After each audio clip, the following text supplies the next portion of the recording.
մոտակայքի է այս այգին ենք եկել, որտեղ այս փոքրիկ բացատը միշտ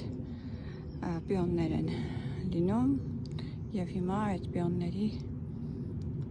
բացման ամենալավ ժամանակն է։ Պարկի անունը գրված է Pion's Garden, երբ է հիմնադրվել, ով է հիմնադրել։ Այս էլ փոքրիկ պարկը, որ հիմա մենք կգնանք։ Այս պիոնների բացատը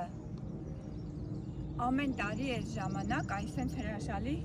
պիոններ են բացվում տարբեր գույների, մի քիչ կոկոն են հիմա, տեսեք հələ բոլորը բացվելու տեղ ունեն, բայց մինչև սրանք բացվում են, մյուսները նայի թորոմում են։ Դրա համար պետք էր մեզ գալը։ Առաջ շատ ավելի մեծ էր բացատը, այսպես մեծ տարածություն էր զբաղեցնում։ Այս կողքը մի հատ նկարի, այս կողքը լիքը սրանք հələ բացվելու են իհարկե։ Հիմա մի քիչ քչացրել են, բայց միևնույնն է, էլի սիրուն է։ Հեսա մեր պիոնները այս տարի, ասեմ ձեզ, երբ որ համեմատում եմ մյուս տարիների հետ, այդքան շատ չեն, բայց էլի առաջ ավելի շատ էին։ Հələ շատերը կոկոններ են, ժամանակ կա որ բացվեն։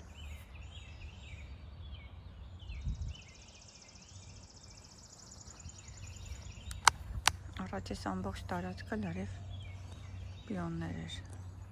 Հիմա քչացրին, մենակ այս մասն են դարձրել։ Ու լիքը կոկոններ կան, ուղղակի հարցն է, որ սրանք կարող է միաժամանակ չբացվեն։ Մինչև սրանք բացվեն, այն մյուսները կարող է փակվեն։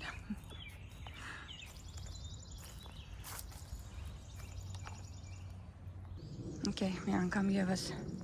այս հրաշքները նկարեմ։ Արդեն գնում ենք։